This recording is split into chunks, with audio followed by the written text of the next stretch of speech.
بالله العلي العظيم رب اشرح لي صدري ويسر لي أمري واحلل عقدة من لساني يفقهوا قولي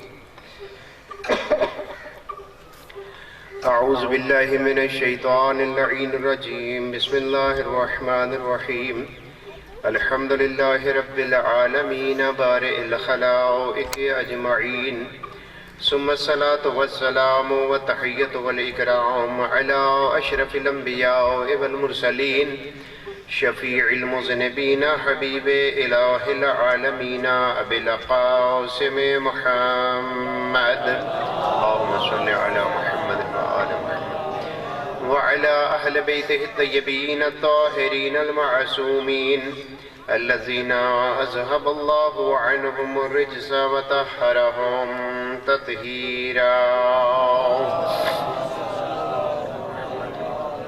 لا سيما مولانا ومولى الكونين أبي عبد الله الحسين روحي وأرواح المؤمنين لتراب مقدمه الفداء واللعنة الدائمة الأبدية من يوم عداوتهم إلى لقاء الله بسم الله الرحمن الرحيم يا أيها الذين آمنوا استجيبوا لله وللرسول إذا دعاكم لما يحييكم صلوات پڑھیے محمد وآل محمد کی ذات پر صلی علی محمد وآل محمد وعجل فرجهم اپنے اپنے مرحومین بالخصوص شہداء اسلام اور بالخصوص وہ شہداء جنہوں نے اہل بیت علیہ السلام کی یادگاروں کی حفاظت کے لیے اپنی جانوں کا نذرانہ پیش کیا اور جن کی جانوں کی نذر کے طور پر آپ کے لیے اہل بیت علیہ السلام کی زیارات کے راستے کشادہ ہوئے اور آپ مختلف مواقع پر اہل بیت علیہ السلام کی یادگاروں پر پہنچے، ان سب شہداء اسلام کو اپنے اذہان عالیہ میں جگہ دیتے ہوئے اپنے اپنے مرحومین بانیان مجالس جو اس دنیا میں نہیں ہیں اور اس مجلس کے بانیوں کے مرحومین ان سب کی بلندی درجات کے لیے مل کر صلوات پڑھ دیجئے۔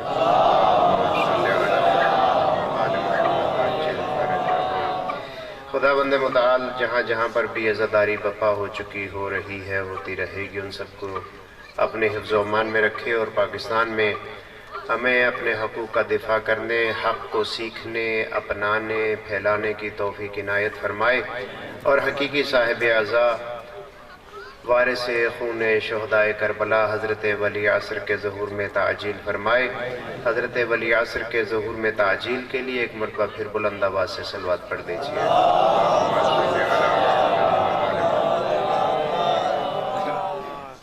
جب ہم اہل بیت علیہ السلام کی یاد مناتے ہیں تو آپ بہت سی باتیں سنتے رہتے ہیں پڑھنے والوں سے، اور یہ بھی سنتے رہتے ہیں کہ جو وارثان صف عزا ہیں وہ بھی ان صفوف میں تشریف لاتے ہیں، اور یقیناً آپ کے اذہان عالیہ میں یہ بات محفوظ ہوگی کہ ہر قسم کی محفل میں وہ ہستیاں تشریف نہیں لاتی۔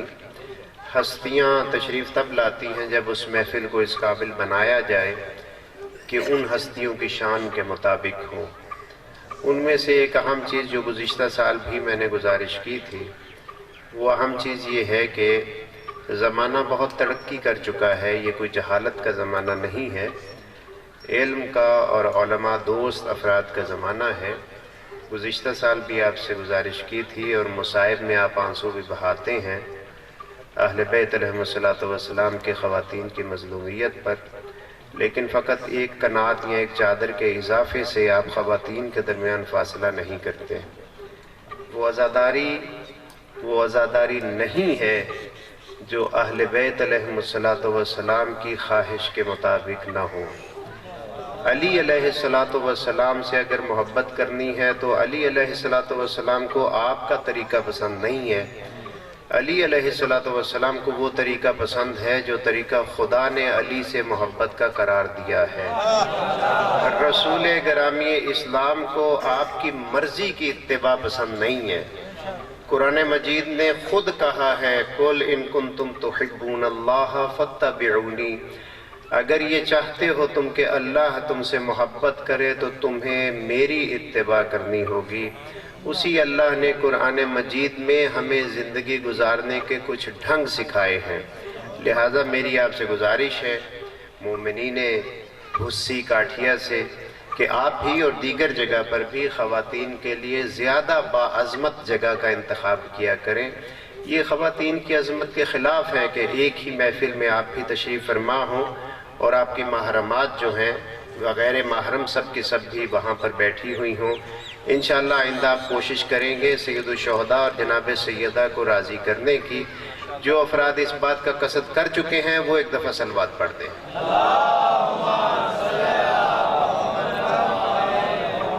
انتہائی اہم دن ہے، 27 صفر کے بعد 28 صفر شروع ہو رہا ہے اور آپ نے عزاداری کی ہے۔ خداوند متعال آپ کی عزاداری کو قبول فرمائے، جاری و ساری ہے عزاداری کا سلسلہ۔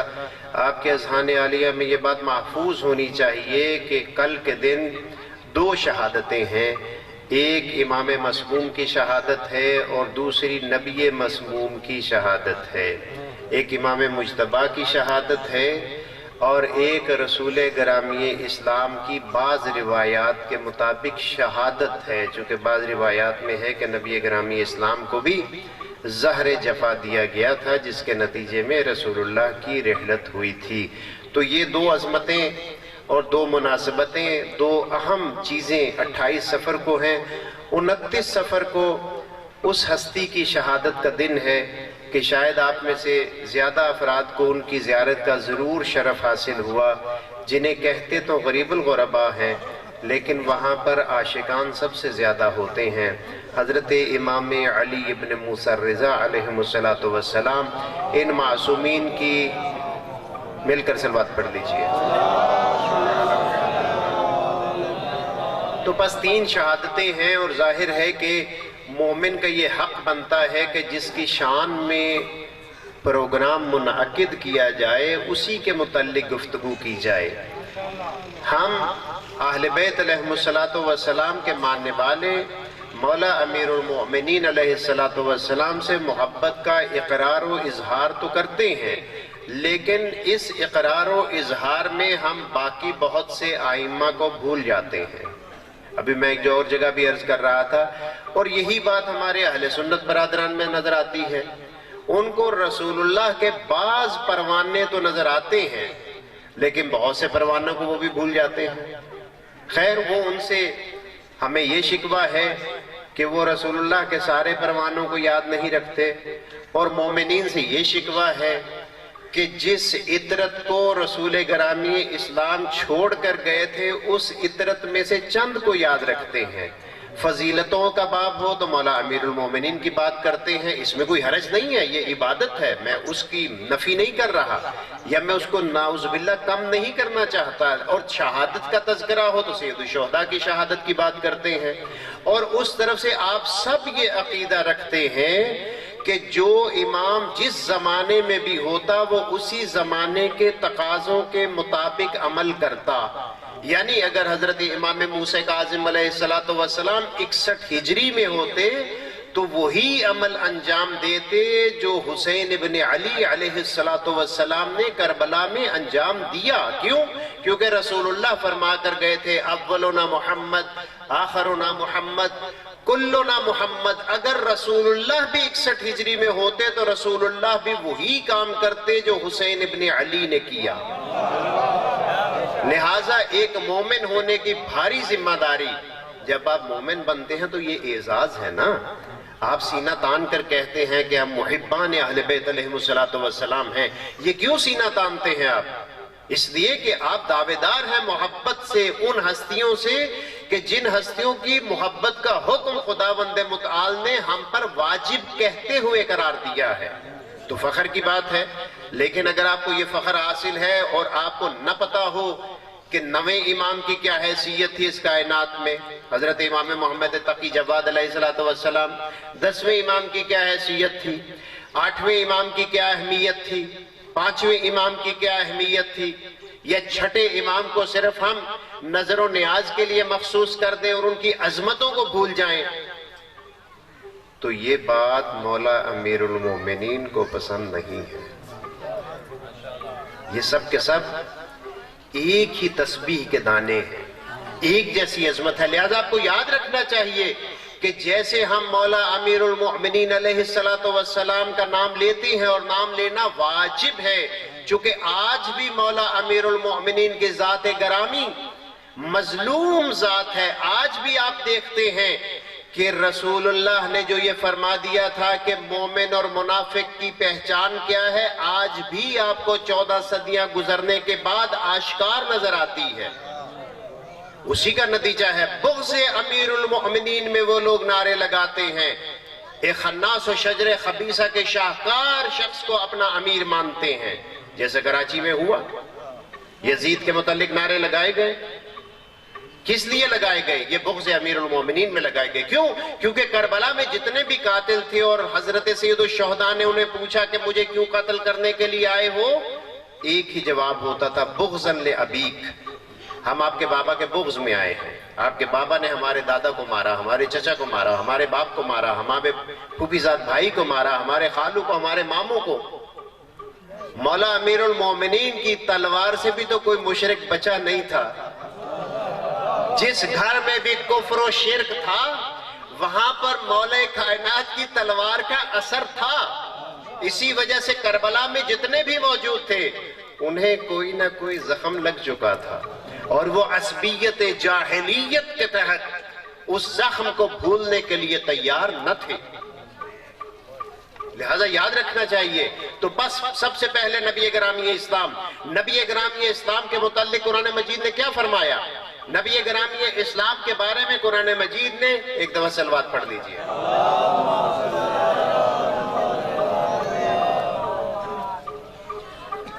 یہ محترمہ کو کوئی مسئلہ ہے اسے حل کروا دیں.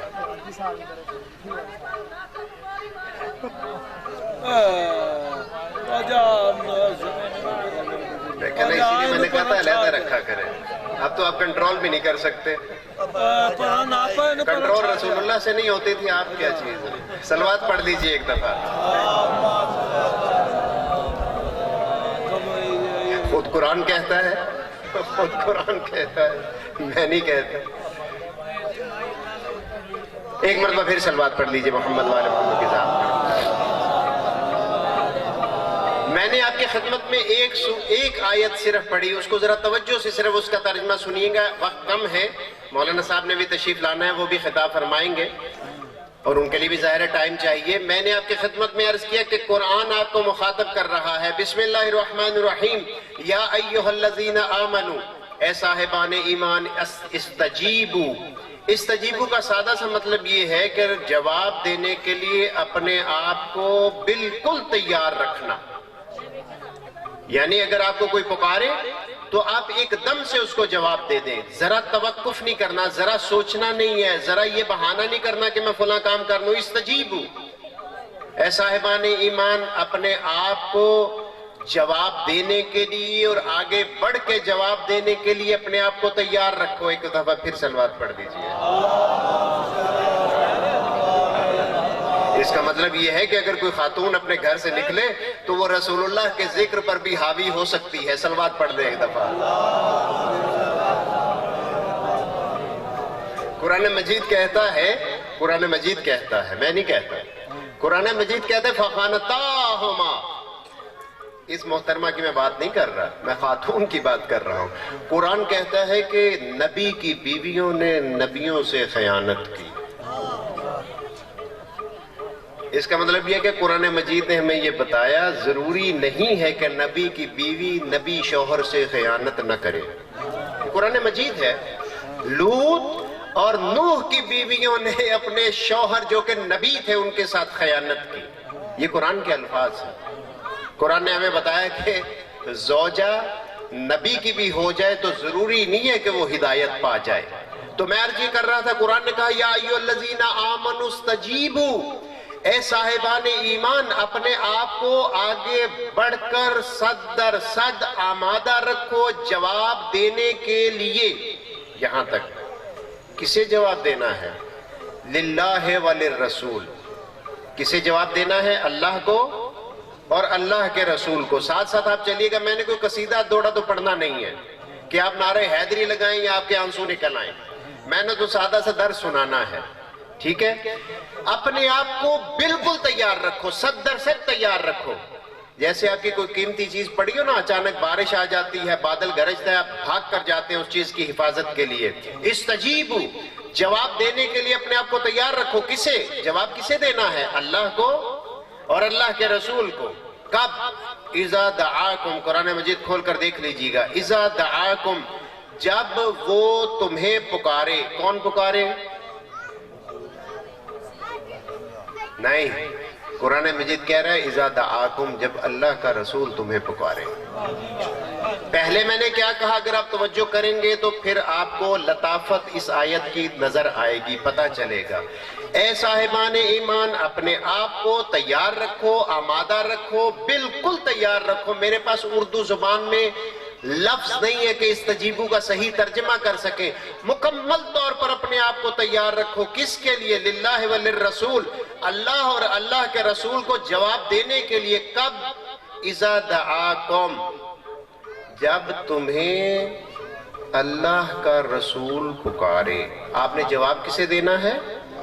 اللہ کو اور اللہ کے رسول کو. پکار کون رہا ہے؟ اللہ کا رسول.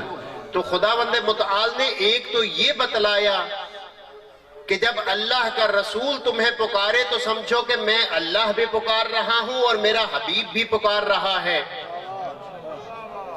نمبر 1، لما یحییکم، اور یاد رکھو اللہ کا رسول کبھی بھی تمہیں اپنے لیے نہیں پکارتا.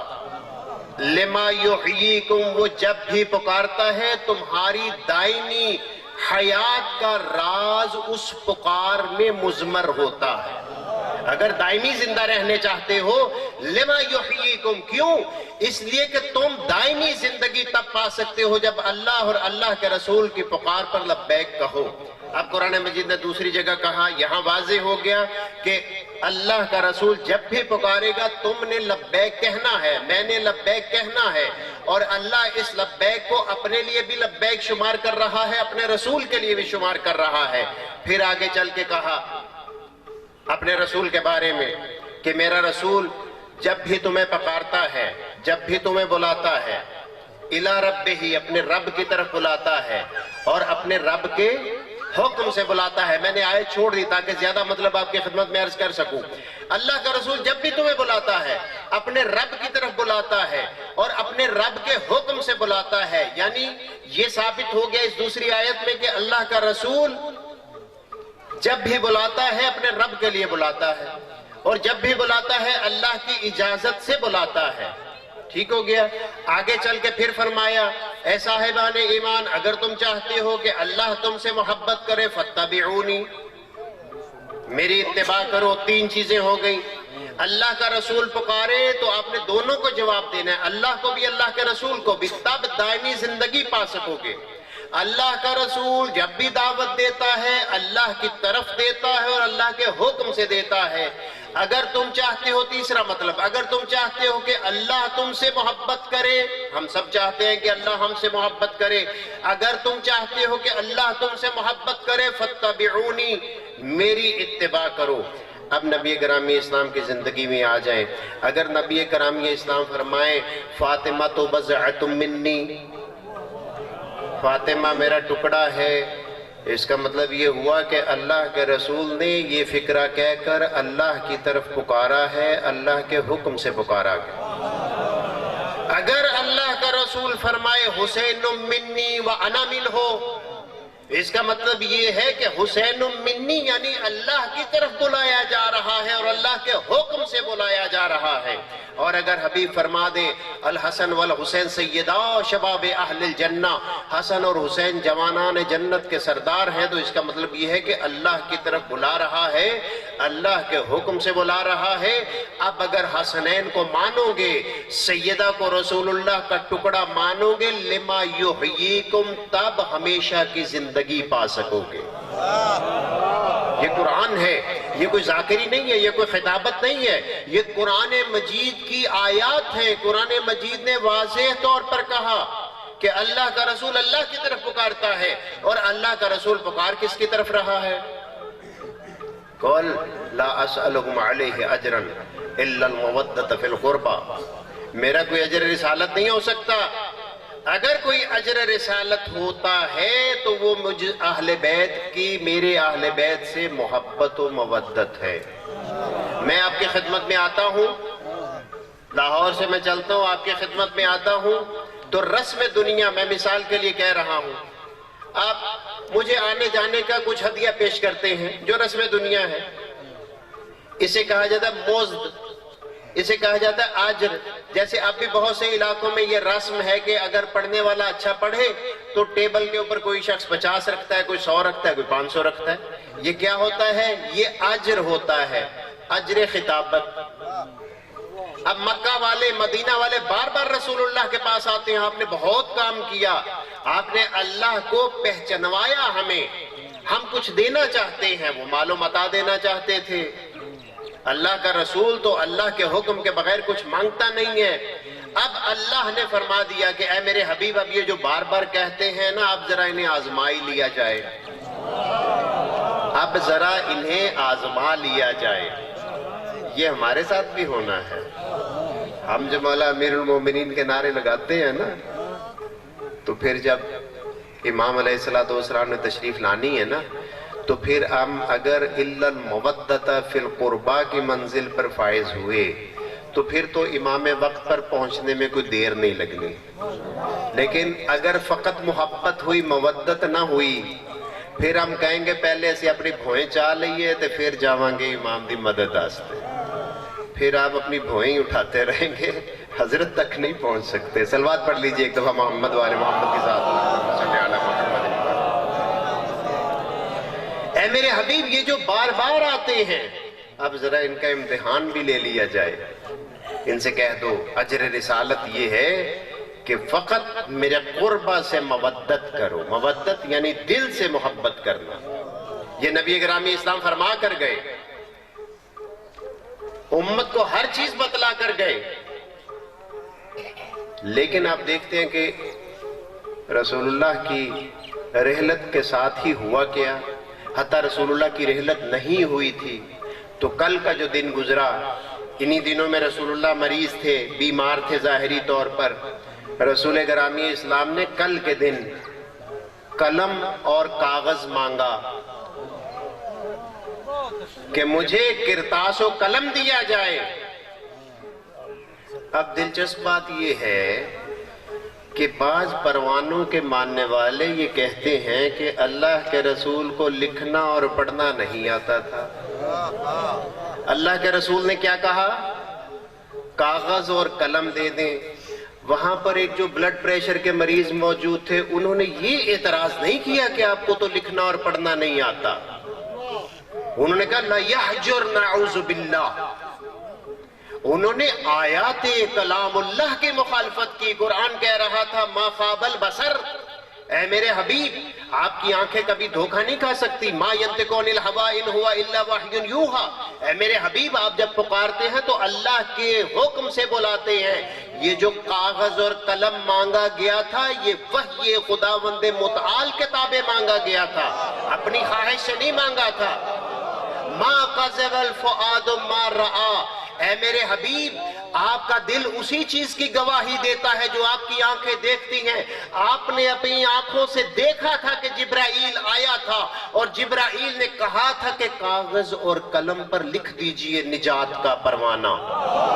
قرآن یہ کہتا ہے، قرآن یہ کہتا ہے اِنَّكَ لَتَلَقَّ الْقُرْآنَ مِن لَدُنْ حَقِيمٍ عَلِيمٍ. اے میرے حبیب، آپ نے کسی سے قرآن نہیں لیا، آپ نے ڈائریکٹ خداوند متعال سے اس خطاب کو حاصل کیا ہے. قرآن یہ کہتا ہے، اس قرآن کا شاہکار، اس قرآن کا مظہر و مظہر، اس قرآن کا مجسم قرآن جب کہتا ہے کاغذ اور قلم دو، اسے یہ نہیں کہتے کہ آپ کو تو لکھنا پڑھنا نہیں آتا. نہیں تو اس میں بھی پھنس جاتے ہیں. کہتے ہیں لا یحجر. کہا کہ ان کے نعوذ باللہ دماغ پر اثر ہو گیا ہے. اور فارسی میں ہم پڑھتے ہیں نا، دروغ کو حافظہ نہ دارت، جھوٹے کا حافظہ نہیں ہوتا. رسول اللہ نے فرمایا کہ اٹھ کر چلے جاؤ. جب رسول اللہ نے کہا میری بارگاہ سے نکل جاؤ، پھر نہیں کہا کہ دماغ پر اثر ہے، اٹھ کر چلا گیا۔ اس کا مطلب یہ ہے کہ پہلے غلط بیانی کر رہا تھا۔ اگر اس موقع پر جب رسول اللہ نے فرمایا اٹھ کر چلے جاؤ، بیٹھا رہتا کہتا کہ رسول اللہ کے دماغ پر اثر ہے، نہیں کہا اثر ہے۔ جب کاغذ اور سمجھے آپ میری بات، جب کاغذ اور قلم مانگا کہا اثر ہے، رسول اللہ نے فرمایا اٹھ کے چلے جاؤ، پھر نہیں کہا کہ اثر ہے، اٹھ کر چلا گیا۔ اس کا مطلب یہ ہے کہ پہلی بات میں صادق نہ تھا، رسول اللہ پر الزام لگا رہا تھا۔ اور خداوند متعال ہمیشہ ان لوگوں کے لیے رسوائی کا یہی ذریعہ رکھتا ہے، یہی راستہ رکھتا ہے۔ بعض شیطنت صفت لوگوں نے امیر یزید کے نعرے لگائے، خدا نے فرمایا دیکھنا ابھی 40 کے دن میں تمہارے چہروں کو کیسے سیاہ کرتا ہوں۔ 11 اور 12 محرم کو سید الشہداء کی مخالفت میں بکواسات کی گئیں، سید الشہداء کے نام پر بننے والے اس ملک میں خداوند متعال نے ان کی ذلت اور رسوائی کا ایسا سامان کیا کہ جہاں پر وہ پکار رہے تھے کہ یہ تیرے باپ کا کراچی نہیں ہے، وہاں وہی شخص نماز بھی پڑھا رہا تھا، اور تم حرام خوروں کا باپ اور ہمارا محمد علی بھی پیچھے موجود تھا۔ اس تصویر میں دیکھیے حضرت قائد اعظم کا مزار بھی نظر آ رہا ہے۔ قائد اعظم محمد اور علی کی ذات کا مجموعہ جس کے صدقے سے یہ پاکستان بنا۔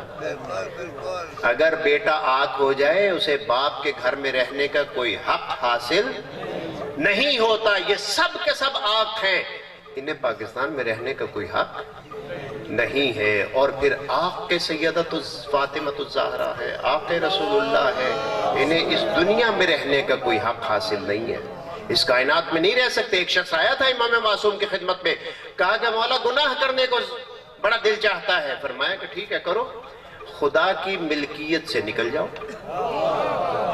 اگر گناہ کرنا ہے تو اللہ کی ملکیت سے نکلو۔ تو بس ثابت یہ ہوا کہ رسول اللہ کی مکمل زندگی حکم خداوند متعال کے تابع۔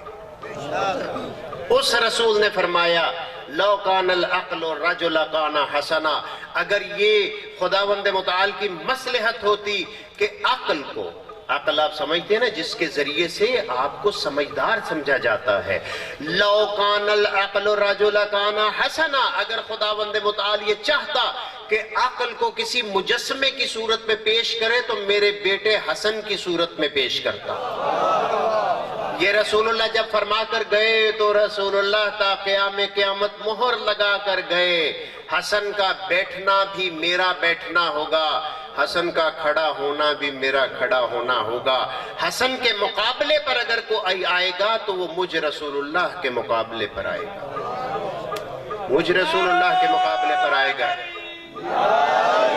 اب مجھے یاد نہیں ہے میں نے گزشتہ سال آپ کی خدمت میں وہ واقعہ پیش کیا تھا، نہیں، صرف ایک مطلب آپ کی خدمت میں میں دہراتا جاؤں۔ ہمارے ہاں ایک روایت بڑی مشہور ہے، البتہ وہ 8 سوالات ہیں ٹوٹل۔ مولا امیر المومنین سے پوچھا گیا حق اور باطل کے درمیان کتنا فاصلہ ہے؟ تو مولا نے فرمایا 4 انگلیوں کا، جو آنکھوں سے دیکھو وہ حق ہے، جو کانوں سے سنو وہ باطل ہے۔ کبھی آپ نے سوچا کہ عملی طور پر ایسا ہے؟ عملی طور پر ایسا ہونا مشکل ہے، تو لہٰذا اس کا مطلب ہے کہ ایسی بات نہیں ہے۔ اصل روایت جو ہے یہ سوال امام مجتبیٰ سے پوچھا گیا تھا، اور یہ 8 سوال تھے، ان میں سے ایک یہ تھا، امام مجتبیٰ سے پوچھا گیا، اور امام مجتبیٰ سے بھی پوچھنے والا کسی کا بھیجا ہوا تھا، اور اس شخص کے پاس ایک دہریہ گیا تھا جسے یہ خیال ہوا تھا کہ فلاں شخص خلیفۃ الرسول ہے۔ اب اس کو جب جواب نہیں آیا تو اس نے بڑے لمبے فاصلے مدینے میں بھیجا کہ جاؤ وہیں سے پتہ چلے گا۔ آیا، اس نے آ کر کہا مولا کچھ سوال ہیں؟ کہا تمہارے سوال نہیں ہیں، جہاں سے لے کر آئے ہو ہمیں پتہ ہے۔ اس سے سوالات کرنے شروع کیے۔ اب مولا کو پتہ تھا کہ یہ مجھ سے جواب سنے گا، اس دربار میں جائے گا، پھر اس کے کان میں پھونکے گا، وہ آگے بتائے گا، اور پھر وہ لے کر اپنی قوم میں جائے گا ان جوابات کو۔ تو حضرت نے ان جوابات میں سے جب یہ سوال ہوا کہ حق اور باطل کے درمیان کتنا فاصلہ ہے، حضرت نے فرمایا 4 انگشتر کا۔ حضرت نے ایک حکمت اور ایک کلیہ قاعدہ پیش کیا۔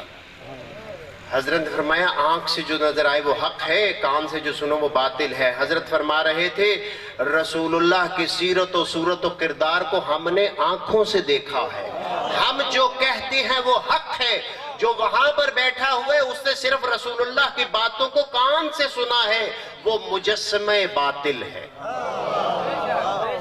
حضرت یہ فرما رہے تھے کہ جو اس نے سنا ہے اس نے کان سے سنا، اس نے دیکھا نہیں ہے، وہ باطل ہے۔ جو رسول اللہ تھی وہ ہم نے آنکھوں سے دیکھا ہے اس شاہکار کو، ہم حق پر ہیں، اپنا بتایا۔ امام مجتبیٰ علیہ السلام نے آپ دیکھئے جو شرائط طے کی، ان شرائط کو کبھی آپ نے مفہوماً دیکھا؟ ایک منطوق ہوتا ہے، ایک مفہوم ہوتا ہے۔ منطوق یہ ہوتا ہے کہ لفظ کس چیز پر دلالت کر رہے ہیں۔ چلیں میں آپ کی خدمت میں عرض کر دوں، قرآن مجید میں سورہ مبارکہ مائدہ میں ایک آیت ہے کہ جب نبی گرامی اسلام نے اعلان ولایت مولا امیر المومنین کیا تو قرآن مجید کہتا ہے الیوم یائس الذین کفروا من دینکم، اے میرے حبیب آج کے دن کفار آپ کے دین سے مایوس ہو گئے ہیں۔ یہ میں نے آیت کا ترجمہ کیا ہے منطوق۔ اب اس کا مفہوم کیا ہوگا؟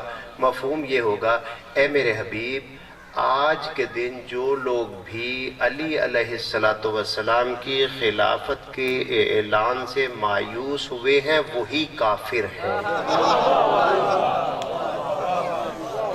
آپ سمجھے نہیں میں نے کتنا بڑا آپ کو کلیہ قاعدہ دیا ہے؟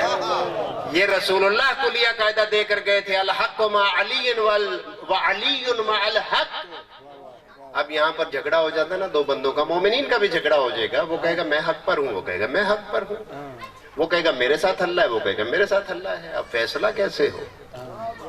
یہ رسول اللہ کو پتا تھا کہ بعد والوں نے کہنا ہے کہ ہم ٹھیکیدار ہیں، دوسروں نے کہنا تھا ہم چودھری ہیں، یہ کون ہیں؟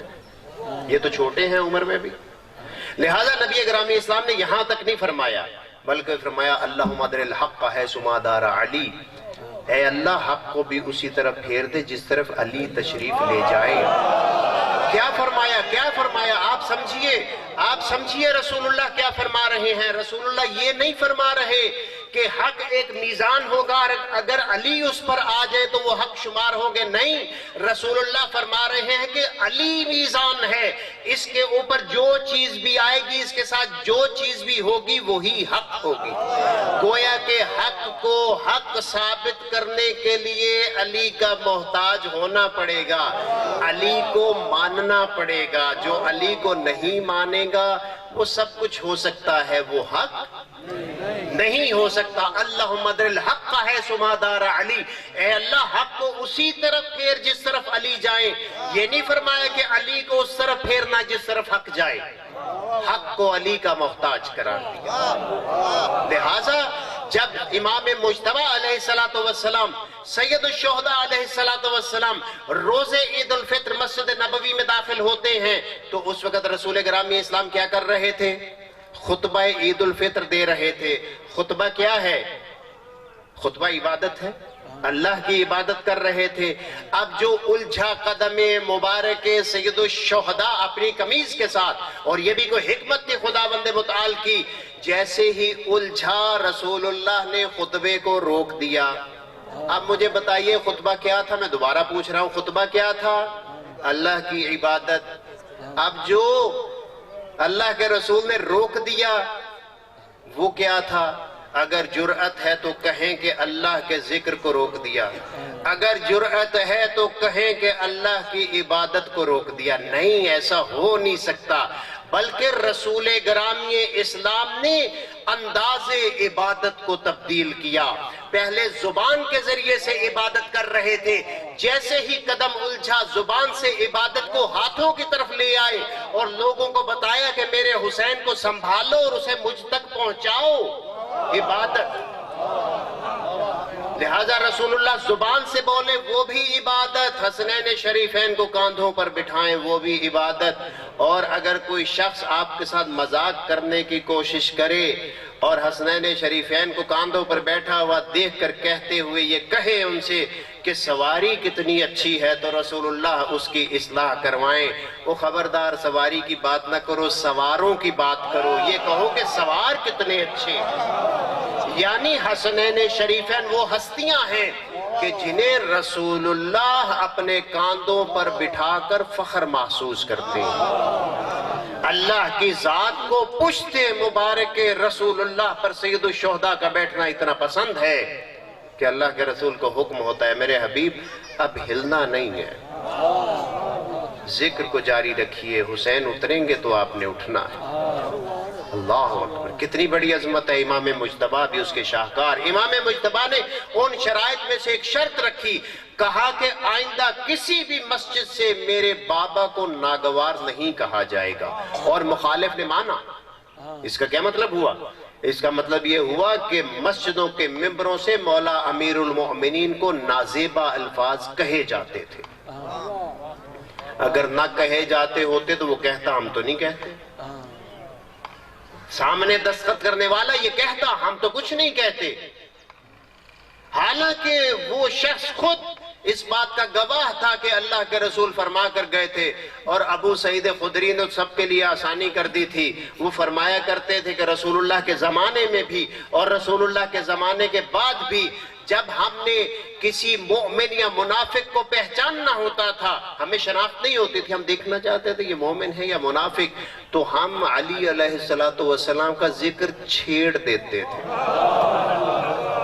کرتے نہیں تھے، چھیڑ دیتے تھے۔ اب اگر اس کا چہرہ شاداب ہوتا تھا ہمیں پتہ چل جاتا تھا مومن ہے، اگر اس کا چہرہ سیاہ ہوتا تھا ہمیں پتہ چل جاتا تھا یہ رسول اللہ پیمانہ دے کر گئے۔ اب اگر اس امیر المؤمنین کے اوپر کوئی نازیبہ زبان استعمال کرے، آپ اس کا اندازہ لگائے وہ کتنی پستی میں ہوگا، کتنی وہ غلطی پر ہوگا۔ امام نے یہ شرط رکھوائی آئندہ سے میرے بابا کو سب و شتم نہ کیا جائے۔ کتنی مشکل تھی امام مجتبیٰ کے لیے۔ میرے اور آپ کے باپ کو اگر کوئی نازیبہ کہے، میرے اور آپ کے سامنے فقط اوئے کہے، گالی نہ دے، ہم اس کو گریبان سے پکڑ لیں گے، لیکن امام مجتبیٰ کی مظلومیت اتنی ہے کہ امام سن رہے ہیں لیکن یہ نازیبہ الفاظ کہے جا رہے ہیں، سید الشہداء سن رہے ہیں، یہ نازیبہ الفاظ کہے جا رہے ہیں۔ فقط دیکھیے اسلام کتنی مشکل سے آپ تک پہنچا ہے، اور ان بے وقوفوں کو تو پتہ ہی نہیں ہے جنہوں نے آپ کے صرف سڑکوں کے کنارے نکلنے پر پورے پاکستان میں FIR درج کر دیں۔ ان کو تو پتہ ہی نہیں ہے کہ ہم کن کن مراحل سے گزر کر آئے ہیں۔ ہمارے لیے یہ کوئی حیثیت نہیں رکھتی محبت اہل بیت علیہم السلام کے بدلے میں۔ اور آپ نے دیکھا کہ اگر پوری دنیا میں کسی نے حق کی بات کی اور قاتلوں کی گردنوں کا کلا کما کیا تو وہ فقط مکتب تشیع ہے، چاہے وہ طالبان کی صورت میں ہو، چاہے وہ داعش کی صورت میں ہو، چاہے وہ کسی بھی قاتلوں کی صورت میں ہو، ان سب کا کلا کما اگر کسی نے کیا تو وہ مکتب تشیع ہے جو رسول اللہ کی بھی اطاعت کرتا ہے، آئمہ کی بھی اطاعت کرتا ہے، اور نظام ولایت فقیہ کی بھی اطاعت کرتا ہے۔ کوئی شخص آپ کو عراق میں، موصل میں، کوئی شخص آپ کو شام میں ایسا نظر نہیں آئے گا جو مقلد نہ ہو، جو ولایت فقیہ کا قائل نہ ہو۔ سب کی جان نکل جاتی ہے جب جان دینے کا وقت آتا ہے۔ اللہ اکبر۔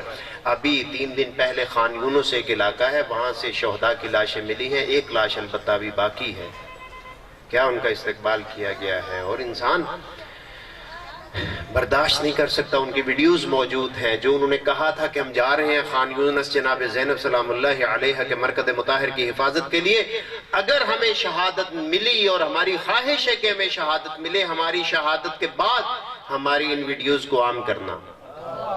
ان ویڈیوز میں وہ رو رہے ہیں، گریہ کر رہے ہیں کہ ہم جا رہے ہیں، کتنی خوش قسمتی ہے، ہم جا رہے ہیں، اس کا مطلب ہے کہ جناب زینب سلام اللہ علیہ نے ہمیں بلایا ہے، جب بلایا ہے تو انشاءاللہ وہ ہمیں اپنے قدموں میں اپنی جانوں کا نذرانہ پیش کرنے کی بھی اجازت دیں گی۔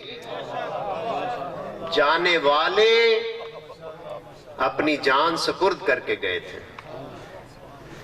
یہی وجہ تھی کہ سید الشہداء پر جان قربان کرنے والوں کی عظمت کے برابر کوئی شخص نہیں پہنچ سکتا، کبھی نہیں پہنچ سکتا، اس لیے کہ احد میں جانے والے افراد میں سے شہادت کے بھی خواہش مند تھے، لیکن انہیں پتا تھا کہ بعد میں بشارتیں بھی ہوتی ہیں، انعامات بھی ملتے ہیں۔ خیبر میں جانے والوں کو پتا تھا یہودیوں کے پاس بڑا مال ہے، ملے گا، انہیں مرنے کا یقین نہیں تھا۔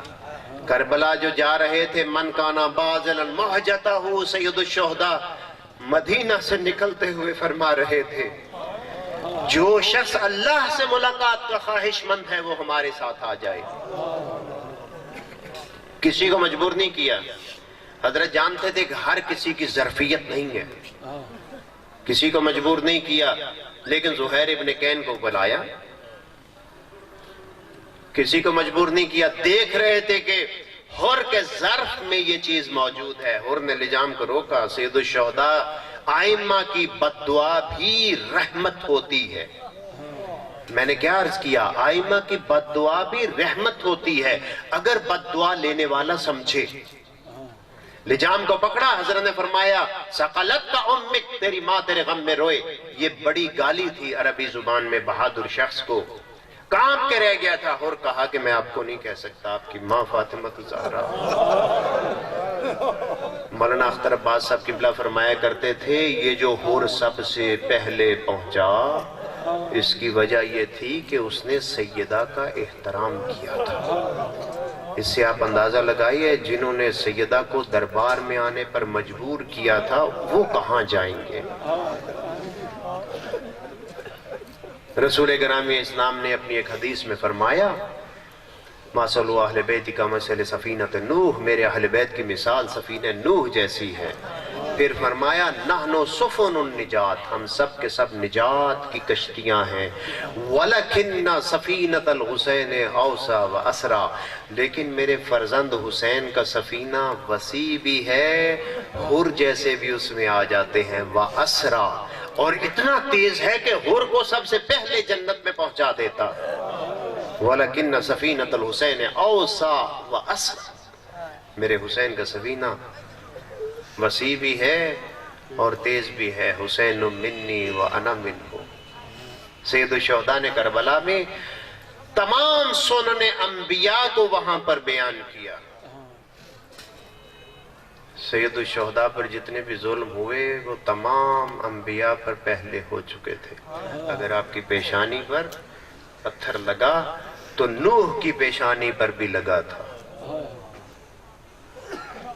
جب نوح کی پیشانی پر لگا تھا تو نوح نے فوراً کہا تھا رب انی مغلوب فانتصر، اے اللہ میں تھک گیا ہوں میری مدد فرما۔ سید الشہداء کے لگا تو فرمایا بسم اللہ وباللہ وعلی ملت رسول اللہ رضاً بقضائہ وتسلیما لامرہ، میں اللہ کی رضا پر راضی ہوں۔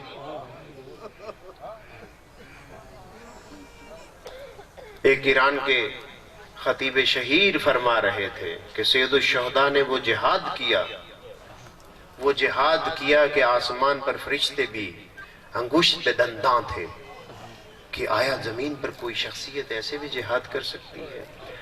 اور اتنی دفعہ سید الشہداء زخموں کی شدت کی وجہ سے گرے کہ دشمن دیکھنے کے لیے کہ آیا شہادت پر فائز ہو گئے ہیں یا زندہ ہیں، دشمن کے پاس ایک ہی وسیلہ تھا۔ دشمن شور بلند کرتا تھا کہ اب خیموں کو لوٹو، اب اس دنیا میں نہیں رہے۔ سید الشہداء فوراً بیدار ہوتے تھے، یہاں تک کہ سید الشہداء زخموں سے چور ہو کر گرے۔ جب زمین پر گر گئے تو سب سے پہلے آپ کے قریب عمرو بن حجاج آیا۔ صحابہ کا نام لینے والوں، عمرو بن حجاج رسول اللہ کا صحابی تھا۔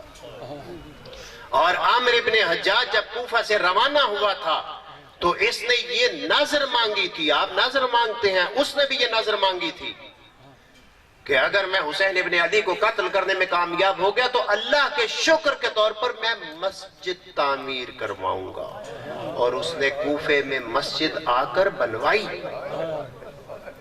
یہ ہے مسلمانوں کی تاریخ۔ سید الشہداء جب زمین پر گرے تو سب سے پہلے سید الشہداء کے قریب عمرو بن حجاج آیا۔ سید الشہداء کے قریب پہنچ کر پیچھے ہٹ گیا، شمر کی بڑی خواہش تھی پہلے میں پہنچوں، لیکن گھبرا گیا کہ عمرو پہلے پہنچ گیا ہے۔ عمرو ابن حجاج، نام یاد رکھیے گا، رسول اللہ کا صحابی ہے، 8 صحابی موجود تھے، اور سید الشہداء نے اپنے آخری خطبے میں ان 8 کے نام لیے ہیں کہ ان سے پوچھ لو میں کون ہوں۔ عمرو ابن حجاج آگے بڑا، پیچھے ہٹ گیا۔ شمر نے تعجب کیا، بھاگ کر آگے گیا، سید الشہداء کے سینے پر بیٹھا، اور پھر سید الشہداء جب سجدے میں گئے تو امام زین العابدین فرماتے ہیں کہ میرے بابا کو ایسے ذبح کیا گیا کہ کبشن، جیسے بھیڑ کو پشت سے ذبح کیا جاتا ہے۔ سید الشہداء کی پشت اقدس پر ضربیں لگانی شروع کی۔ سید الشہداء نے اللہ سے ملاقات کا عہد کیا، یہ وہ موقع تھا جس موقع پر زعفر جن سے نقل کیا آیت اللہ بروجردی، جن کی قبر مبارک مسجد اعظم میں ہے، ان سے نقل ہوا، انہوں نے 1962 میں قم میں زعفر جن کی مجلس ترہیم بھی کروائی تھی۔ 1962 میں ان کے نزدیک زعفر جن کا انتقال ہوا تھا۔ زعفر جن سے پوچھا گیا کربلا میں کہاں تھے؟ کہتا ہے کہ میں نے حل من ناصر ینصرنا حل من مغیث یغیثنا کی صدا سنی، میں 60,000 ایک روایت اور 6,000 جنات کے ساتھ وہاں پہنچا، لیکن ملائکہ کا اتنا رش تھا کہ میں 6 کوس 18 میل دور تھا۔ میں وہاں سے سید الشہداء کو کہہ رہا تھا اجازت دیجئے۔ سید الشہداء سب فرشتوں کو، جنات کو کہہ رہے تھے رک جاؤ، میرا اور میرے رب کا معاملہ ہے۔ اللہ اکبر، سید الشہداء، میرا اور میرے رب کا معاملہ ہے۔ یہ شہادت ہو گئی۔ شہادت کے بعد ایک موقع پر شمر نے عمرو ابن حجاج سے پوچھا، راستے میں، ظاہراً کوفہ کے راستے میں، کہا عمرو مجھے اس وقت عصر کے وقت ایک چیز کی سمجھ نہیں آئی تھی، تم قریب پہنچ گئے تھے لیکن تم پیچھے ہٹ گئے، اور یہ اس کے الفاظ میں یہ سعادت مجھے نصیب ہوئی، نعوذ باللہ، کہ میں نے سر کو بدن سے جدا کیا، تو کیوں پیچھے ہٹ گیا؟ صحابی رسول کہتا ہے میں چھوٹا تھا، میں رسول اللہ کی خدمت میں بیٹھا کرتا تھا، میں رسول اللہ کے چہرے کو دیکھا کرتا تھا، آج بھی رسول اللہ کی آنکھیں میری آنکھوں میں نقش ہیں۔ میں جب حسین ابن علی کے قریب ہوا، میری آنکھیں حسین ابن علی کی آنکھوں سے ملی، میں نے دیکھا وہاں حسین ابن علی نہیں تھے، وہاں رسول اللہ تھے۔ شمر تو نے حسین ابن علی کو ذبح نہیں کیا، تو نے اللہ کے رسول کو ذبح کر دیا۔ الا لعنت اللہ علی القوم الظالمین وسيعلم الذین ظلموا ای منقلب ینقلبون۔ اللہ کا رسول کبھی بھی تمہیں اپنے لیے نہیں پکارتا، لما یحییکم، وہ جب بھی پکارتا ہے تمہاری دائمی حیات کا راز اس پکار میں مضمر ہوتا ہے۔ اگر دائمی زندہ رہنے چاہتے ہو، لما یحییکم، کیوں؟ اس لیے کہ تم دائمی زندگی تب پا سکتے ہو جب اللہ اور اللہ کے رسول کی پکار پر لبیک کہو۔ اب قرآن مجید نے دوسری جگہ کہا، یہاں واضح ہو گیا کہ اللہ کا رسول جب بھی پکارے گا تم نے لبیک کہنا ہے، میں نے لبیک کہنا ہے، اور اللہ اس لبیک کو اپنے لیے بھی لبیک شمار کر رہا ہے، اپنے رسول کے لیے بھی شمار کر رہا ہے۔ پھر آگے چل کے کہا اپنے رسول کے بارے میں کہ میرا رسول جب بھی تمہیں پکارتا ہے، جب بھی تمہیں بلاتا ہے، الی ربہ، اپنے رب کی طرف بلاتا ہے، اور اپنے رب کے حکم سے بلاتا ہے۔ میں نے آیت چھوڑ دی تاکہ زیادہ مطلب آپ کی خدمت میں عرض کر سکوں۔ اللہ کا رسول جب بھی تمہیں بلاتا ہے، اپنے رب کی طرف بلاتا ہے اور اپنے رب کے حکم سے بلاتا ہے، یعنی یہ ثابت ہو گیا اس دوسری آیت میں کہ اللہ کا رسول جب بھی بلاتا ہے اپنے رب کے لیے بلاتا ہے، اور جب بھی بلاتا ہے اللہ کی اجازت سے بلاتا ہے۔ ٹھیک ہو گیا؟ آگے چل کے پھر فرمایا، اے صاحبان ایمان، اگر تم چاہتے ہو کہ اللہ تم سے محبت کرے فاتبعونی، میری اتباع کرو۔ 3 چیزیں ہو گئیں۔ اللہ کا رسول پکارے تو آپ نے دونوں کو جواب دینا ہے، اللہ کو بھی اللہ کے رسول کو بھی، تب دائمی زندگی پا سکو گے۔ اللہ کا رسول جب بھی دعوت دیتا ہے اللہ کی طرف دیتا ہے اور اللہ کے حکم سے دیتا ہے۔ اگر تم چاہتے ہو، تیسرا مطلب، اگر تم چاہتے ہو کہ اللہ تم سے محبت کرے، ہم سب چاہتے ہیں کہ اللہ ہم سے محبت کرے، اگر تم چاہتے ہو کہ اللہ تم سے محبت کرے فاتبعونی، میری اتباع کرو۔ اب نبی کرامی اسلام کی زندگی میں آ جائیں. اگر نبی کرامی اسلام فرمائیں فاطمہ تو بضعۃ منی، فاطمہ میرا ٹکڑا ہے، اس کا مطلب یہ ہوا کہ اللہ کے رسول نے یہ فکرہ کہہ کر اللہ کی طرف پکارا ہے، اللہ کے حکم سے پکارا ہے. اگر اللہ کا رسول فرمائے حسین منی و انا منہ، اس کا مطلب یہ ہے کہ حسین منی یعنی اللہ کی طرف بلایا جا رہا ہے اور اللہ کے حکم سے بلایا جا رہا ہے. اور اگر حبیب فرما دے الحسن والحسین سیدا شباب اہل الجنہ، حسن اور حسین جوانان جنت کے سردار ہیں، تو اس کا مطلب یہ ہے کہ اللہ کی طرف بلا رہا ہے، اللہ کے حکم سے بلا رہا ہے. اب اگر حسنین کو مانو گے، سیدہ کو رسول اللہ کا ٹکڑا مانو گے، لما یحییکم، تب ہمیشہ کی زندگی پا سکو گے. یہ قرآن ہے، یہ کوئی ذاکری نہیں ہے، یہ کوئی خطابت نہیں ہے، یہ قرآن مجید کی آیات ہیں. قرآن مجید نے واضح طور پر کہا کہ اللہ کا رسول اللہ کی طرف پکارتا ہے، اور اللہ کا رسول پکار کس کی طرف رہا ہے؟ قل لا اسألکم علیہ اجرا الا المودۃ فی القربى، میرا کوئی اجر رسالت نہیں ہو سکتا. اگر کوئی اجر رسالت ہوتا ہے تو وہ مجھ اہل بیت کی، میرے اہل بیت سے محبت و مودت ہے. میں آپ کی خدمت میں آتا ہوں، لاہور سے میں چلتا ہوں، آپ کی خدمت میں آتا ہوں، تو رسم دنیا، میں مثال کے لیے کہہ رہا ہوں، آپ مجھے آنے جانے کا کچھ ہدیہ پیش کرتے ہیں جو رسم دنیا ہے. اسے کہا جاتا ہے مزد، اسے کہا جاتا ہے آجر. جیسے اب بھی بہت سے علاقوں میں یہ رسم ہے کہ اگر پڑھنے والا اچھا پڑھے تو ٹیبل کے اوپر کوئی شخص 50 رکھتا ہے، کوئی 100 رکھتا ہے، کوئی 500 رکھتا ہے. یہ کیا ہوتا ہے؟ یہ اجر ہوتا ہے، اجر خطابت. اب مکہ والے، مدینہ والے بار بار رسول اللہ کے پاس آتے ہیں، آپ نے بہت کام کیا، آپ نے اللہ کو پہچنوایا ہمیں، ہم کچھ دینا چاہتے ہیں. وہ مال و متاع دینا چاہتے تھے. اللہ کا رسول تو اللہ کے حکم کے بغیر کچھ مانگتا نہیں ہے. اب اللہ نے فرما دیا کہ اے میرے حبیب، اب یہ جو بار بار کہتے ہیں نا، اب ذرا انہیں آزما لیا جائے، اب ذرا انہیں آزما لیا جائے. یہ ہمارے ساتھ بھی ہونا ہے.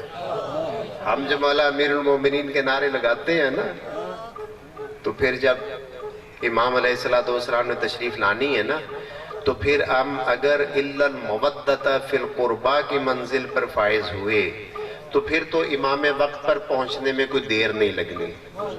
لیکن اگر فقط محبت ہوئی، مودت نہ ہوئی، پھر ہم کہیں گے پہلے سے اپنی بھوئیں چاہ لئیے تو پھر جاواں گے امام دی مدد آستے. پھر آپ اپنی بھوئیں اٹھاتے رہیں گے، حضرت تک نہیں پہنچ سکتے. صلوات پڑھ لیجئے ایک دفعہ محمد والے محمد کے ساتھ. صلی اللہ محمد. اے میرے حبیب، یہ جو بار بار آتے ہیں، اب ذرا ان کا امتحان بھی لے لیا جائے. ان سے کہہ دو اجر رسالت یہ ہے کہ فقط میرے قربہ سے مودت کرو. مودت یعنی دل سے محبت کرنا. یہ نبی گرامی اسلام فرما کر گئے، امت کو ہر چیز بتلا کر گئے. لیکن آپ دیکھتے ہیں کہ رسول اللہ کی رحلت کے ساتھ ہی ہوا کیا. حتیٰ رسول اللہ کی رحلت نہیں ہوئی تھی تو کل کا جو دن گزرا، انہی دنوں میں رسول اللہ مریض تھے، بیمار تھے ظاہری طور پر. رسول گرامی اسلام نے کل کے دن قلم اور کاغذ مانگا کہ مجھے کرتاس و قلم دیا جائے. اب دلچسپ بات یہ ہے کہ بعض پروانوں کے ماننے والے یہ کہتے ہیں کہ اللہ کے رسول کو لکھنا اور پڑھنا نہیں آتا تھا. اللہ کے رسول نے کیا کہا؟ کاغذ اور قلم دے دیں. وہاں پر ایک جو بلڈ پریشر کے مریض موجود تھے، انہوں نے یہ اعتراض نہیں کیا کہ آپ کو تو لکھنا اور پڑھنا نہیں آتا. انہوں نے کہا لا یحجر نعوذ باللہ. انہوں نے آیات کلام اللہ کی مخالفت کی. قرآن کہہ رہا تھا ما خاب البصر. اے میرے حبیب، آپ کی آنکھیں کبھی دھوکہ نہیں کھا سکتی. ما ینطق عن الہوی ان ہوا الا وحی یوحی. اے میرے حبیب، آپ جب پکارتے ہیں تو اللہ کے حکم سے بلاتے ہیں. یہ جو کاغذ اور قلم مانگا گیا تھا، یہ وحی خداوند متعال کے تابع مانگا گیا تھا، اپنی خواہش سے نہیں مانگا تھا. ما قذب الفؤاد ما رآ، اے میرے حبیب آپ کا دل اسی چیز کی گواہی دیتا ہے جو آپ کی آنکھیں دیکھتی ہیں۔ آپ نے اپنی آنکھوں سے دیکھا تھا کہ جبرائیل آیا تھا اور جبرائیل نے کہا تھا کہ کاغذ اور قلم پر لکھ دیجئے نجات کا پروانہ۔ قرآن یہ کہتا ہے، قرآن یہ کہتا ہے اِنَّكَ لَتَلَقَّى الْقُرْآنَ مِن لَّدُنْ حَكِيمٍ عَلِيمٍ۔ اے میرے حبیب آپ نے کسی سے قرآن نہیں لیا، آپ نے ڈائریکٹ خداوند متعال سے اس کتاب کو حاصل کیا ہے۔ قرآن یہ کہتا ہے، اس قرآن کا شاہکار، اس قرآن کا مظہر و مظہر، اس قرآن کا مجسم قرآن جب کہتا ہے کاغذ اور قلم دو، اسے یہ نہیں کہتے کہ آپ کو تو لکھنا پڑھنا نہیں آتا، نہیں تو اس میں بھی پھنس جاتے ہیں۔ کہتے ہیں لا یحجر، کہا کہ ان کے نعوذ باللہ دماغ پر اثر ہو گیا ہے، اور فارسی میں ہم پڑھتے ہیں نا دروغ کو حافظہ نہ دارت، جھوٹے کا حافظہ نہیں ہوتا۔ رسول اللہ نے فرمایا کہ اٹھ کر چلے جاؤ، جب رسول اللہ نے کہا میری بارگاہ سے نکل جاؤ، پھر نہیں کہا کہ دماغ پر اثر ہے، اٹھ کر چلا گیا۔ اس کا مطلب یہ ہے کہ پہلے غلط بیانی کر رہا تھا۔ اگر اس موقع پر جب رسول اللہ نے فرمایا اٹھ کر چلے جاؤ، بیٹھا رہتا کہتا کہ رسول اللہ کے دماغ پر اثر ہے، نہیں کہا اثر ہے۔ جب کاغذ اور سمجھے آپ میری بات، جب کاغذ اور قلم مانگا کہا اثر ہے، رسول اللہ نے فرمایا اٹھ کے چلے جاؤ، پھر نہیں کہا کہ اثر ہے، اٹھ کر چلا گیا۔ اس کا مطلب یہ ہے کہ پہلی بات میں صادق نہ تھا، رسول اللہ پر الزام لگا رہا تھا، اور خداوند متعال ہمیشہ ان لوگوں کے لیے رسوائی کا یہی ذریعہ رکھتا ہے، یہی راستہ رکھتا ہے۔ بعض شیطنت صفت لوگوں نے امیر یزید کے نعرے لگائے، خدا نے فرمایا دیکھنا ابھی 40 کے دن میں تمہارے چہروں کو کیسے سیاہ کرتا ہوں۔ 11 اور 12 محرم کو سید الشہداء کی مخالفت میں بکواسات کی گئیں، سید الشہداء کے نام پر بننے والے اس ملک میں خداوند متعال نے ان کی ذلت اور رسوائی کا ایسا سامان کیا کہ جہاں پر وہ پکار رہے تھے کہ یہ تیرے باپ کا کراچی نہیں ہے، وہاں وہی شخص نماز بھی پڑھا رہا تھا، اور تم حرام خوروں کا باپ اور ہمارا محمد علی بھی پیچھے موجود تھا۔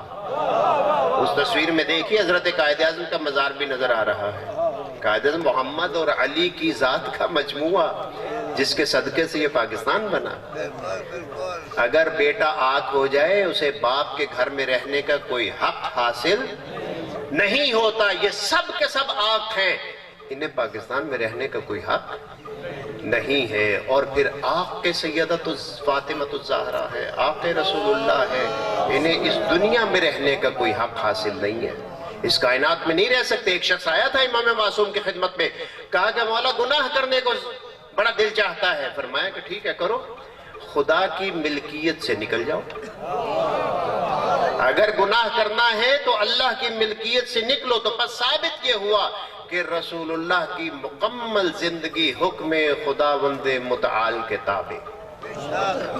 اس رسول نے فرمایا لو کان العقل رجل کان حسنا، اگر یہ خداوند متعال کی مصلحت ہوتی کہ عقل کو، عقل آپ سمجھتے ہیں نا جس کے ذریعے سے آپ کو سمجھدار سمجھا جاتا ہے، لو کان العقل رجل کان حسنا، اگر خداوند متعال یہ چاہتا کہ عقل کو کسی مجسمے کی صورت میں پیش کرے تو میرے بیٹے حسن کی صورت میں پیش کرتا۔ یہ رسول اللہ جب فرما کر گئے تو رسول اللہ تا قیام قیامت مہر لگا کر گئے، حسن کا بیٹھنا بھی میرا بیٹھنا ہوگا، حسن کا کھڑا ہونا بھی میرا کھڑا ہونا ہوگا، حسن کے مقابلے پر اگر کوئی آئے گا تو وہ مجھ رسول اللہ کے مقابلے پر آئے گا، مجھ رسول اللہ کے مقابلے پر آئے گا۔ اب مجھے یاد نہیں ہے میں نے گزشتہ سال آپ کی خدمت میں وہ واقعہ پیش کیا تھا، نہیں، صرف ایک مطلب آپ کی خدمت میں دہراتا جاؤں۔ ہمارے ہاں ایک روایت بڑی مشہور ہے، البتہ وہ 8 سوالات ہیں ٹوٹل۔ مولا امیر المومنین سے پوچھا گیا حق اور باطل کے درمیان کتنا فاصلہ ہے؟ تو مولا نے فرمایا 4 انگلیوں کا، جو آنکھوں سے دیکھو وہ حق ہے، جو کانوں سے سنو وہ باطل ہے۔ کبھی آپ نے سوچا کہ عملی طور پر ایسا ہے؟ عملی طور پر ایسا ہونا مشکل ہے، تو لہٰذا اس کا مطلب ہے کہ ایسی بات نہیں ہے۔ اصل روایت جو ہے یہ سوال امام مجتبیٰ سے پوچھا گیا تھا، اور یہ 8 سوال تھے، ان میں سے ایک یہ تھا، امام مجتبیٰ سے پوچھا گیا، اور امام مجتبیٰ سے بھی پوچھنے والا کسی کا بھیجا ہوا تھا، اور اس شخص کے پاس ایک دہریہ گیا تھا جسے یہ خیال ہوا تھا کہ فلاں شخص خلیفۃ الرسول ہے۔ اب اس کو جب جواب نہیں آئے تو اس نے بڑے لمبے فاصلے مدینے میں بھیجا کہ جاؤ وہیں سے پتہ چلے گا۔ آیا، اس نے آ کر کہا مولا کچھ سوال ہیں؟ کہا تمہارے سوال نہیں ہیں، جہاں سے لے کر آئے ہو ہمیں پتہ ہے۔ اس سے سوالات کرنے شروع کیے۔ اب مولا کو پتہ تھا کہ یہ مجھ سے جواب سنے گا، اس دربار میں جائے گا، پھر اس کے کان میں پھونکے گا، وہ آگے بتائے گا، اور پھر وہ لے کر اپنی قوم میں جائے گا ان جوابات کو۔ تو حضرت نے ان جوابات میں سے جب یہ سوال ہوا کہ حق اور باطل کے درمیان کتنا فاصلہ ہے، حضرت نے فرمایا 4 انگشتر کا۔ حضرت نے ایک حکمت اور ایک کلیہ قاعدہ پیش کیا۔ حضرت نے فرمایا آنکھ سے جو نظر آئے وہ حق ہے، کان سے جو سنو وہ باطل ہے۔ حضرت فرما رہے تھے رسول اللہ کی سیرت و صورت و کردار کو ہم نے آنکھوں سے دیکھا ہے، ہم جو کہتے ہیں وہ حق ہے، جو وہاں پر بیٹھا ہوئے اس نے صرف رسول اللہ کی باتوں کو کان سے سنا ہے، وہ مجسمہ باطل ہے۔ حضرت یہ فرما رہے تھے کہ جو اس نے سنا ہے، اس نے کان سے سنا، اس نے دیکھا نہیں ہے، وہ باطل ہے۔ جو رسول اللہ تھے وہ ہم نے آنکھوں سے دیکھا ہے اس شاہکار کو، ہم حق پر ہیں، اپنا بتایا۔ امام مجتبیٰ علیہ السلام نے آپ دیکھئے جو شرائط طے کی، ان شرائط کو کبھی آپ میں مفہوماً دیکھا؟ ایک منطوق ہوتا ہے، ایک مفہوم ہوتا ہے۔ منطوق یہ ہوتا ہے کہ لفظ کس چیز پر دلالت کر رہے ہیں۔ چلیں میں آپ کی خدمت میں عرض کر دوں، قرآن مجید میں سورہ مبارکہ مائدہ میں ایک آیت ہے کہ جب نبی گرامی اسلام نے اعلان ولایت مولا امیر المومنین کیا تو قرآن مجید کہتا ہے الیوم یائس الذین کفروا من دینکم، اے میرے حبیب آج کے دن کفار آپ کے دین سے مایوس ہو گئے ہیں۔ یہ میں نے آیت کا ترجمہ کیا ہے منطوق۔ اب اس کا مفہوم کیا ہوگا؟ مفہوم یہ ہوگا اے میرے حبیب آج کے دن جو لوگ بھی علی علیہ السلام کی خلافت کے اعلان سے مایوس ہوئے ہیں وہی کافر ہیں۔ آپ سمجھے نہیں میں نے کتنا بڑا آپ کو کلیہ قاعدہ دیا ہے؟ یہ رسول اللہ کلیہ قاعدہ دے کر گئے تھے، الحق مع علی وعلی مع الحق۔ اب یہاں پر جھگڑا ہو جاتا ہے نا دو بندوں کا، مومنین کا بھی جھگڑا ہو جائے گا، وہ کہے گا میں حق پر ہوں، وہ کہے گا میں حق پر ہوں، وہ کہے گا میرے ساتھ اللہ ہے، وہ کہے گا میرے ساتھ اللہ ہے، اب فیصلہ کیسے ہو؟ یہ رسول اللہ کو پتا تھا کہ بعد والوں نے کہنا ہے کہ ہم ٹھیکیدار ہیں، دوسروں نے کہنا تھا ہم چودھری ہیں، یہ کون ہیں؟ یہ تو چھوٹے ہیں عمر میں بھی۔ لہٰذا نبی گرامی اسلام نے یہاں تک نہیں فرمایا بلکہ فرمایا اللہم ادر الحق حیث ما دار علی، اے اللہ حق کو بھی اسی طرف پھیر دے جس طرف علی تشریف لے جائے۔ کیا فرمایا؟ کیا فرمایا؟ آپ سمجھیے رسول اللہ کیا فرما رہے ہیں۔ رسول اللہ یہ نہیں فرما رہے کہ حق ایک میزان ہوگا، اگر علی اس پر آ جائے تو وہ حق شمار ہوگے، نہیں، رسول اللہ فرما رہے ہیں کہ علی میزان ہے، اس کے اوپر جو چیز بھی آئے گی، اس کے ساتھ جو چیز بھی ہوگی وہی حق ہوگی۔ گویا کہ حق کو حق ثابت کرنے کے لیے علی کا محتاج ہونا پڑے گا، علی کو ماننا پڑے گا، جو علی کو نہیں مانے گا وہ سب کچھ ہو سکتا ہے، وہ حق نہیں ہو سکتا۔ اللہم ادر الحق حیث ما دار علی، اے اللہ حق کو اسی طرف پھیر جس طرف علی جائے۔ یہ نہیں فرمایا کہ علی کو اس طرف پھیرنا جس طرف حق جائے، حق کو علی کا محتاج قرار دیا۔ لہٰذا جب امام مجتبیٰ علیہ السلام سید الشہداء علیہ السلام روز عید الفطر مسجد نبوی میں داخل ہوتے ہیں تو اس وقت امام اسلام کیا کر رہے تھے؟ خطبہ عید الفطر دے رہے تھے۔ خطبہ کیا ہے؟ خطبہ عبادت ہے، اللہ کی عبادت کر رہے تھے۔ اب جو الجھا قدم مبارک سید الشہداء اپنی قمیض کے ساتھ، اور یہ بھی کوئی حکمت تھی خداوند متعال کی، جیسے ہی الجھا رسول اللہ نے خطبے کو روک دیا۔ اب مجھے بتائیے خطبہ کیا تھا؟ میں دوبارہ پوچھ رہا ہوں خطبہ کیا تھا؟ اللہ کی عبادت۔ اب جو اللہ کے رسول نے روک دیا وہ کیا تھا؟ اگر جرأت ہے تو کہیں کہ اللہ کے ذکر کو روک دیا، اگر جرأت ہے تو کہیں کہ اللہ کی عبادت کو روک دیا۔ نہیں، ایسا ہو نہیں سکتا، بلکہ رسول گرامی اسلام نے انداز عبادت کو تبدیل کیا۔ پہلے زبان کے ذریعے سے عبادت کر رہے تھے، جیسے ہی قدم الجھا زبان سے عبادت کو ہاتھوں کی طرف لے آئے اور لوگوں کو بتایا کہ میرے حسین کو سنبھالو اور اسے مجھ تک پہنچاؤ، عبادت۔ لہذا رسول اللہ زبان سے بولے وہ بھی عبادت، حسنین شریفین کو کاندھوں پر بٹھائیں وہ بھی عبادت۔ اور اگر کوئی شخص آپ کے ساتھ مذاق کرنے کی کوشش کرے اور حسنین شریفین کو کاندھوں پر بیٹھا ہوا دیکھ کر کہتے ہوئے یہ کہے ان سے کہ سواری کتنی اچھی ہے، تو رسول اللہ اس کی اصلاح کروائیں، وہ خبردار سواری کی بات نہ کرو، سواروں کی بات کرو، یہ کہو کہ سوار کتنے اچھے ہیں۔ یعنی حسنین شریفین وہ ہستیاں ہیں کہ جنہیں رسول اللہ اپنے کاندھوں پر بٹھا کر فخر محسوس کرتے ہیں۔ اللہ کی ذات کو پشت مبارک رسول اللہ پر سید الشہداء کا بیٹھنا اتنا پسند ہے کہ اللہ کے رسول کو حکم ہوتا ہے میرے حبیب اب ہلنا نہیں ہے، ذکر کو جاری رکھیے، حسین اتریں گے تو آپ نے اٹھنا ہے۔ اللہ اکبر، کتنی بڑی عظمت ہے۔ امام مجتبیٰ بھی اس کے شاہکار۔ امام مجتبیٰ نے ان شرائط میں سے ایک شرط رکھی، کہا کہ آئندہ کسی بھی مسجد سے میرے بابا کو ناگوار نہیں کہا جائے گا، اور مخالف نے مانا۔ اس کا کیا مطلب ہوا؟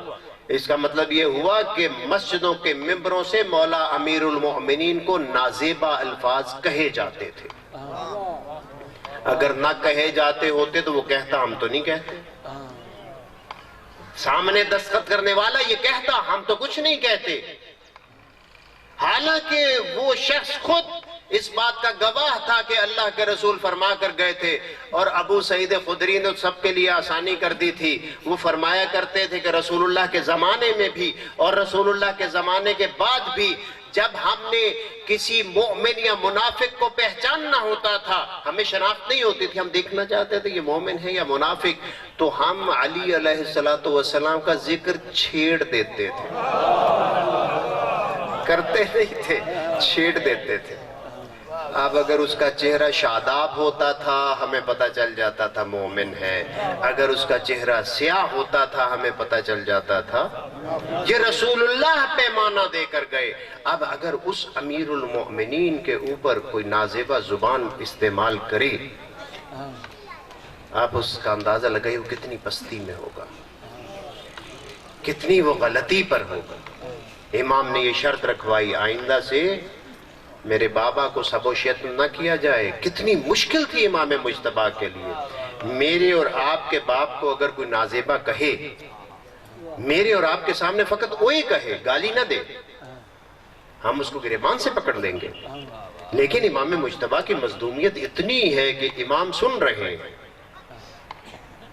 لیکن یہ نازیبہ الفاظ کہے جا رہے ہیں، سید الشہداء سن رہے ہیں، یہ نازیبہ الفاظ کہے جا رہے ہیں۔ فقط دیکھیے اسلام کتنی مشکل سے آپ تک پہنچا ہے، اور ان بے وقوفوں کو تو پتہ ہی نہیں ہے جنہوں نے آپ کے صرف سڑکوں کے کنارے نکلنے پر پورے پاکستان میں FIRs درج کر دیں۔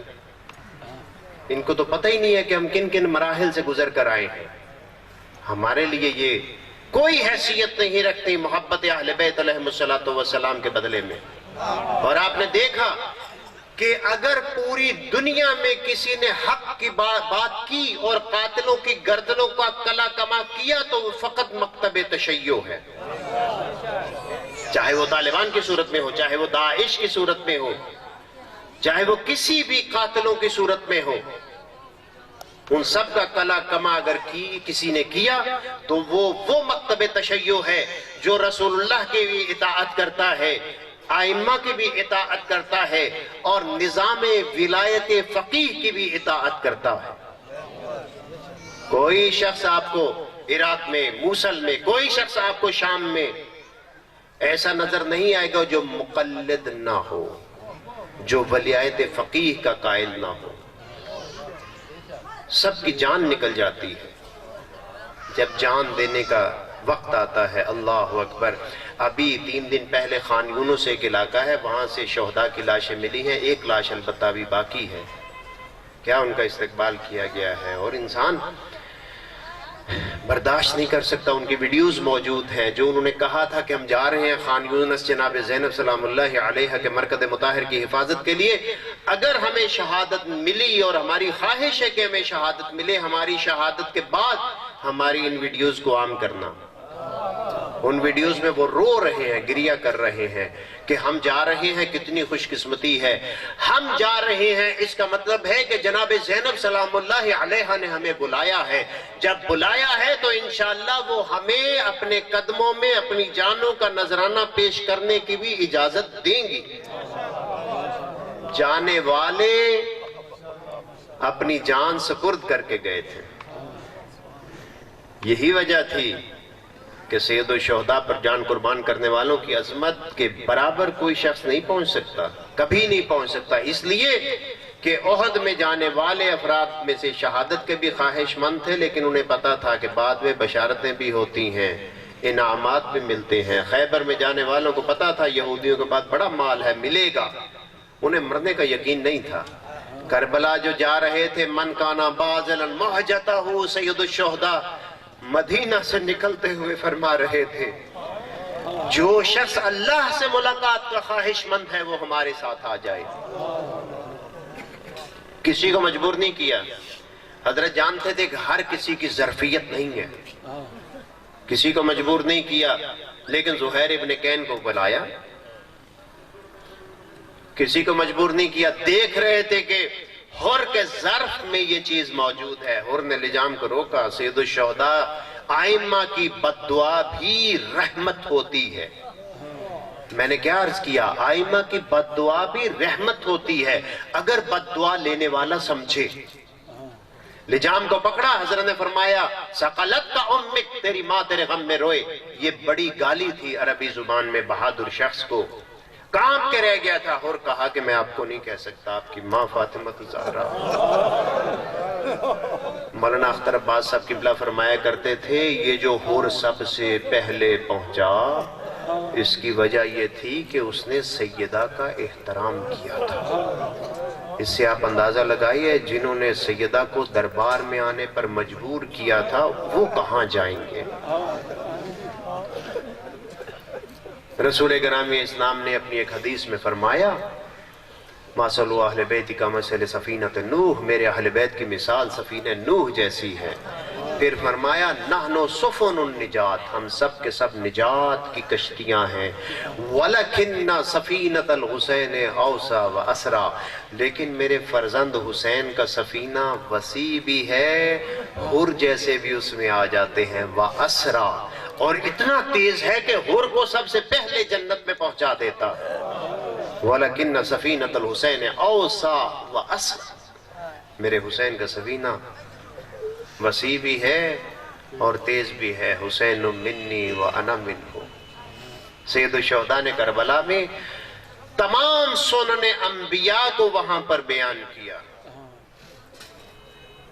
سید الشہداء پر جتنے بھی ظلم ہوئے وہ تمام انبیاء پر پہلے ہو چکے تھے. اگر آپ کی پیشانی پر پتھر لگا تو نوح کی پیشانی پر بھی لگا تھا.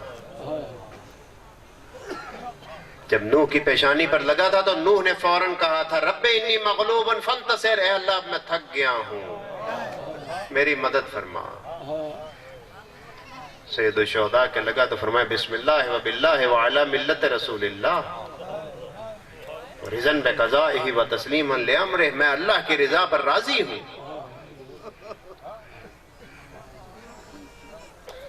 ایک ایران کے خطیب شہیر فرما رہے تھے کہ سید الشہداء نے وہ جہاد کیا کہ آسمان پر فرشتے بھی انگشت پہ دنداں تھے کہ آیا زمین پر کوئی شخصیت ایسے بھی جہاد کر سکتی ہے. اور اتنی دفعہ سید الشہداء زخموں کی شدت کی وجہ سے گرے کہ دشمن دیکھنے کے لیے کہ آیا شہادت پر فائز ہو گئے ہیں یا زندہ ہیں، دشمن کے پاس ایک ہی وسیلہ تھا. دشمن شور بلند کرتا تھا کہ اب خیموں کو لوٹو، اب اس دنیا میں نہیں رہے. سید الشہداء فوراً بیدار ہوتے تھے، یہاں تک کہ سید الشہداء زخموں سے چور ہو کر گرے. جب زمین پر گر گئے تو سب سے پہلے آپ کے قریب عمرو بن حجاج آیا. صحابہ کا نام لینے والوں، عمرو بن حجاج رسول اللہ کا صحابی تھا. اور عمرو بن حجاج جب کوفہ سے روانہ ہوا تھا تو اس نے یہ نظر مانگی تھی. آپ نظر مانگتے ہیں، اس نے بھی یہ نظر مانگی تھی کہ اگر میں حسین ابن علی کو قتل کرنے میں کامیاب ہو گیا تو اللہ کے شکر کے طور پر میں مسجد تعمیر کرواؤں گا. اور اس نے کوفے میں مسجد آ کر بنوائی. یہ ہے مسلمانوں کی تاریخ. سید الشہداء جب زمین پر گرے تو سب سے پہلے سید الشہداء کے قریب عمرو بن حجاج آیا. سید الشہداء کے قریب پہنچ کر پیچھے ہٹ گیا. شمر کی بڑی خواہش تھی پہلے میں پہنچوں، لیکن گھبرا گیا کہ عمرو پہلے پہنچ گیا ہے. عمرو بن حجاج، نام یاد رکھیے گا، رسول اللہ کا صحابی ہے. 8 صحابی موجود تھے اور سید الشہداء نے اپنے آخری خطبے میں ان 8 کے نام لیے ہیں کہ ان سے پوچھ لو میں کون ہوں. عمرو بن حجاج آگے بڑا، پیچھے ہٹ گیا. شمر نے تعجب کیا، بھاگ کر آگے گیا، سید الشہداء کے سینے پر بیٹھا. اور پھر سید الشہداء جب سجدے میں گئے تو امام زین العابدین فرماتے ہیں کہ میرے بابا کو ایسے ذبح کیا گیا کہ کبشن، جیسے بھیڑ کو پشت سے ذبح کیا جاتا ہے. سید الشہداء کی پشت اقدس پر ضربیں لگانی شروع کی. سید الشہداء نے اللہ سے ملاقات کا عہد کیا. یہ وہ موقع تھا جس موقع پر زعفر جن سے نقل کیا آیت اللہ بروجردی، جن کی قبر مبارک مسجد اعظم میں ہے، ان سے نقل ہوا. انہوں نے 1962 میں قم میں زعفر جن کی مجلس ترہیم بھی کروائی تھی. 1962 میں ان کے نزدیک زعفر جن کا انتقال ہوا تھا. زعفر جن سے پوچھا گیا کربلا میں کہاں تھے؟ کہتا ہے کہ میں نے حل من ناصر ینصرنا حل من مغیث یغیثنا کی صدا سنی. میں 60,000 ایک روایت اور 6,000 جنات کے ساتھ وہاں پہنچا، لیکن ملائکہ کا اتنا رش تھا کہ میں 6 کوس 18 میل دور تھا. میں وہاں سے سید الشہداء کو کہہ رہا تھا اجازت دیجئے. سید الشہداء سب فرشتوں کو، جنات کو کہہ رہے تھے رک جاؤ، میرا اور میرے رب کا معاملہ ہے. اللہ اکبر. سید الشہداء، میرا اور میرے رب کا معاملہ ہے. یہ شہادت ہو گئی. شہادت کے بعد ایک موقع پر شمر نے عمرو بن حجاج سے پوچھا، راستے میں، ظاہراً کوفہ کے راستے میں، کہا عمرو مجھے اس وقت عصر کے وقت ایک چیز کی سمجھ نہیں آئی تھی. تم قریب پہنچ گئے تھے لیکن تم پیچھے ہٹ گئے، اور یہ اس کے الفاظ میں یہ سعادت مجھے نصیب ہوئی نعوذ باللہ کہ میں نے سر کو بدن سے جدا کیا، تو کیوں پیچھے ہٹ گیا؟ صحابی رسول کہتا ہے میں چھوٹا تھا، میں رسول اللہ کی خدمت میں بیٹھا کرتا تھا، میں رسول اللہ کے چہرے کو دیکھا کرتا تھا. آج بھی رسول اللہ کی آنکھیں میری آنکھوں میں نقش ہیں. میں جب حسین ابن علی کے قریب ہوا، میری آنکھیں حسین ابن علی کی آنکھوں سے ملی. میں نے دیکھا وہاں حسین ابن علی نہیں تھے، وہاں رسول اللہ تھے. شمر تو نے حسین ابن علی کو ذبح نہیں کیا، تو نے اللہ کے رسول کو ذبح کر دیا.